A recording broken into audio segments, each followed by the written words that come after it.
ये हमारे national security का भी मैटर है। अगर अनरजिस्टर्ड व्हीकल बाहर रोड पर चलती है और वो कुछ आतंकवादी गतिविधि कर देता है, उसका जिम्मेदार कौन रहेगा?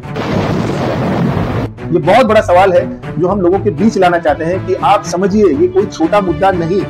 मल्टी ब्रांड जो आउटलेट्स हैं टू व्हीलर के, ये लोग अनरजिस्टर्ड गाड़ी अपने यहाँ पर लाते हैं, डिस्प्ले करते हैं, और कई बार तो ये देखा गया है कि अनरजिस्टर्ड ही बेच भी देते हैं। मतलब उनको कोई रजिस्ट्रेशन नंबर प्लेट नहीं होता, वो बेच देते हैं लोगों को। अब वो बंदा बाहर जाकर क्या करेगा, किसको पता? ये हम सबकी सिक्योरिटी का मैटर है, ये हमारे नेशनल सिक्योरिटी का मैटर है। इस तरह से अगर अनरजिस्टर्ड गाड़ी बाहर निकलती है, वो कुछ भी कर सकता है।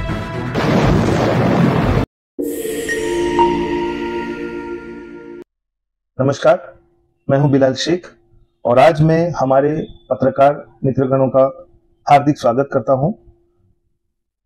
मैं आपको ये बताना चाहता हूं कि तहलका न्यूज इंडिया हमारा चैनल है और मैं एडिटर हूं दैनिक झुंझार केसरी का भी।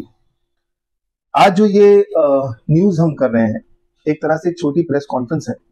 आज हम ये इसलिए कर रहे हैं कि जो multi brand two wheeler outlets हैं वसई विरार पालघर एरिया में, साथ ही साथ मीरा भाईंदर में भी, इनके खिलाफ जो हम वीडियोस, इंफॉर्मेटिव वीडियोस चला रहे थे, लोगों को इनके बारे में अवगत करा रहे थे। इसके बाद एक अच्छा रिस्पांस लोगों की तरफ से मिला है। बहुत सारे प्रश्न सामने आए हैं जिनके बारे में हमने उन्हें उत्तर भी दिए हैं। इस प्रेस कॉन्फ्रेंस के जरिए हम उन लोगों को ये बताना चाहते हैं, जो लोग पीड़ित हैं वे लोग संपर्क करें नजदीकी पुलिस स्टेशन में जाकर, जो है ये इलीगल एक्टिविटीज के खिलाफ शिकायतें दर्ज कराएं। अगर उन्हें ऐसा लग रहा है कि उन्हें सपोर्ट नहीं मिल रहा है तो वे हमारे चैनल्स पर आ सकते हैं, हमें एक शिकायती पत्र दे सकते हैं, हम उनका जरूर सहयोग करेंगे। कुछ प्रश्न इस तरह से थे कि एमबीओस इलीगल क्यों है, तो हम उन्हें बताएं कि एमबीओस के पास में ट्रेड सर्टिफिकेट्स नहीं होते हैं। ट्रेड सर्टिफिकेट्स क्या है? अगर आपको कहीं ट्रेडिंग करना हो, उसके लिए जो लाइसेंस लगता है, उसके लिए जो प्रमाण पत्र लगता है, उसे ट्रेड सर्टिफिकेट कहते हैं, जो कि ओईएम द्वारा दिए जाते हैं। इसके बाद ये आरटीओ में रजिस्टर होते हैं और फिर लोगों के पास आते हैं ताकि वो इन चीज का आदान प्रदान कर सके, जो व्हीकल्स होती हैं उन्हें बेच सके। अब बात ये भी आ रही है कि अगर ट्रेड सर्टिफिकेट नहीं है तो इससे खतरा क्या है? तो आपको मैं बता दूं कि ओरिजिनल इक्विपमेंट मैन्युफैक्चरर है, जैसे कि एक कंपनी है जो वाहन बनाती है, उनके पास में जिन्हें वो वाहन देती है बिक्री के लिए, उनका एक लोकेशन होता है कि यहाँ पर वाहन जो है वो उतरेंगे, स्थायी तौर पर रहेंगे। इसके बाद ये एक डिस्प्ले पर जाएंगे जहां से ये वाहन बिक्री किए जाएंगे। इतना जो लोकेशन होता है ये मैन्युफैक्चरर के पास भी होता है, ताकि अगर इसका कहीं मिसयूज हो तो वो पकड़ा जाए। लेकिन जब एमबीओस के पास डीलर से वाहन आते हैं, ये अनरजिस्टर्ड वाहन होते हैं और इनका कोई लोकेशन नहीं होता। अगर यहां से कोई वाहन लेकर बाहर निकलता है कोई राइडर और कई दुर्घटनाग्रस्त हो जाता है और उसे कुछ हो जाता है, उसका जिम्मेदार कौन होगा? दूसरा ये कि अगर उस वाहन से किसी जनरल पब्लिक को कुछ हो जाता है, वहां पर कोई एक्सीडेंट हो जाता है जिसमें एक नॉर्मल पब्लिक की जान चली जाती है, तो उसका जिम्मेदार कौन होगा?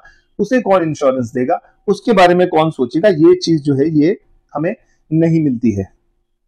इस वजह से भी ये एक बहुत ही बड़ा अपराध माना जा सकता है कि अनरजिस्टर्ड व्हीकल को पब्लिक रोड पर निकालना।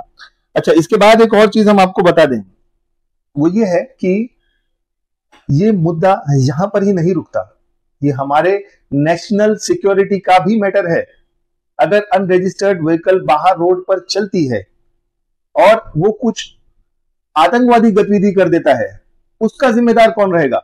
ये बहुत बड़ा सवाल है जो हम लोगों के बीच लाना चाहते हैं कि आप समझिए, ये कोई छोटा मुद्दा नहीं।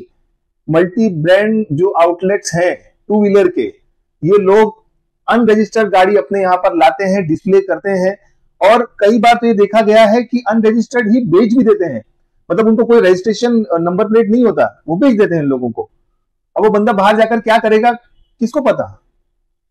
ये हम सबकी सिक्योरिटी का मैटर है, ये हमारे नेशनल सिक्योरिटी का मैटर है। इस तरह से अगर अनरजिस्टर्ड गाड़ी बाहर निकलती है, वो कुछ भी कर सकता है। तो लोगों ने जब हमें पूछा कि आप इस मुद्दे को इतना क्यों उठा रहे हैं, तो ये उसका जवाब है कि कोई भी मामला अगर हमारे देश से जुड़ा है तो हम जरूर उसे उठाएंगे, चाहे उसके लिए कोई भी तकलीफ उठानी हो। दूसरी बात आपको हम बता दें कि म्युनिसिपल कॉर्पोरेशन से ये कहते हैं कि हमें गुमस्ता सर्टिफिकेट मिलता है, एस्टेब्लिशमेंट सर्टिफिकेट मिलता है। अब उस सर्टिफिकेट के लिए ये क्या लिखते हैं वहां पर, क्या ये न्यू बाइक सेल्स लिखते हैं, न्यू ऑटोमोबाइल सेल्स के बारे में लिखते हैं, अपना बिजनेस क्या बताते हैं और किस हिसाब से इन्हें मिलता है, ये एक जानकारी का विषय है जो अभी हम महानगर पालिकाओं में जो है पत्र देख करके ये जानकारी हासिल करने की कोशिश में है। साथ ही कुछ समय पहले हमने जीएसटी ऑफिस बीकेसी में जाकर वहां भी एक शिकायत दर्ज की थी, जिसके बाद एक कार्रवाई भी हुई थी। उस कार्रवाई के बारे में भी अगले प्रेस कॉन्फ्रेंस में हम सारे खुलासे करेंगे। हम ये बताएंगे कि ये कब से शुरू हुआ, कैसे शुरू हुआ और आगे इसमें क्या क्या चीजें होने वाली है। साथ ही साथ एमबीओस के अंदर जो बड़ा मामला चल रहा है, ये जो पूरा कारनामा चल रहा है, इसके अंदर फाइनेंशियल इंस्टीट्यूशन भी इन्वॉल्व है। फाइनेंशियल इंस्टीट्यूशंस कैसे करते हैं कि जो लोगों के क्रेडिट स्कोर ठीक नहीं होते हैं उन्हें भी लोन दे देते हैं, पेपर्स फोर्ज करते होंगे, बोगस पेपर देते होंगे, बहुत सारी चीजें हो सकती है। तो फाइनेंशियल इंस्टीट्यूशन कहीं ना कहीं इसमें भी इन्वॉल्व है। इस पर भी सारे खुलासे हम करने जा रहे हैं। अब एक बात और हो रही है कि एक मामला वसई विरार में हुआ था जहां आरटीओ ने एक बड़ी कार्रवाई की थी। 29 गाड़ियां एक ही दिन में उठाई थी और भी 9 गाड़ियां कहीं और से उसी एमबीओस के पास से उठाई थी उन्होंने, और वो लाकर के नाला सोपारा में रखा गया था, जो हमने आपको बताया था हमारी न्यूज में, डेपो में रखा गया था। वहां उन्हें धमकियां दी गई थी कि हम सुसाइड कर लेंगे या इस तरीके से पेट्रोल डाल देंगे, ऐसी बहुत सारी बातें वहां पर हुई थी। जानना यह था हमें कि क्या आरटीओ ने उस खिलाफ में कुछ कार्रवाई की है। जब हमने ये बात ओरली पूछी है, अनऑफिशियली हमने जब बात ये पूछी ओरली कि सर आपने कुछ किया है क्या, तो हमें कोई ठीक सटीक जवाब नहीं मिला। इस पर भी हम अभी जो है पत्र व्यवहार करेंगे और जानेंगे कि उस दिन जो हुआ था उसके ऊपर आरटीओ ने क्या कार्रवाई की है। ये भी हम आपके सामने जरूर लाएंगे। कि एक और सवाल हमारे सामने ये आया कि एमबीओस ये कहते हैं कि अगर हम बंद हुए तो बहुत सारे जो फैमिलीज हैं, उनके बच्चे हमारे यहाँ काम कर रहे हैं, वे लोग जॉबलेस हो जाएंगे, अपने काम से उन्हें निकाल दिया जाएगा, तो फिर वे कहां जाएंगे। आपको ये बात बता दें कि एक एमबीओ जो होता है वो एक छोटा यूनिट है जिसमें लगभग मेरे ख्याल से 5-7 लोग 8 लोग काम करते होंगे, लेकिन एक ऑथराइज डीलर जो होता है उसके यहाँ करीब 40-50 लोग काम करते हैं। आप मुझे एक बात बताइए कि अगर चोरी कोई कर रहा है और वो कहे कि चोरी बंद हो जाए, तो हमारे जो 4-5 चोर हैं, ये लोगों का जो है वो काम चला जाएगा, या चोरी बंद करेंगे तो चोरी में जो सहायक है उन लोगों का नौकरी चली जाएगी। तो क्या इस वजह से चोरी को वैलिड करा दिया जाए? हमारा मानना सिर्फ इतना है, और हम ये कहते हैं कि आप लोग अगर ट्रेड सर्टिफिकेट लेकर सही ढंग से, लीगल ढंग से अगर काम करना चाहते हैं तो आप काम कीजिए, लेकिन जहां कहीं भी देश का सवाल आएगा, फिर एक बार कहता हूं, जहां कहीं भी नेशनल सिक्योरिटी का सवाल आएगा, जहां कहीं भी पब्लिक लाइफ को एंडेंजर करने का सवाल आएगा, वहां हम आवाज जरूर उठाएंगे। तहलका न्यूज इंडिया के साथ साथ आज और पत्रकार हमारे मित्र जुड़ गए हैं। अब ये काफिला और बढ़ता रहेगा और इलीगल, अवैध मल्टी ब्रांड 2 व्हीलर आउटलेट्स को बंद करा के रहेगा, क्योंकि इन लोगों ने कहा है कि हम बंद नहीं होंगे। देखना यह रहेगा अब आगे कि ये बंद होते हैं या नहीं। हम हमारी आवाज बुलंद करते रहेंगे हमारे साथियों के साथ। और अब MH48 पालघर आरटीओ के बाद हम यहां आए हैं मीरा भाईंदर आरटीओ में। देखना यह है कि मंडे से, आज संडे है, मंडे से, कल से क्या कार्रवाइयां शुरू होती है। हर एक कार्रवाई को हम आपके सामने लाते रहेंगे।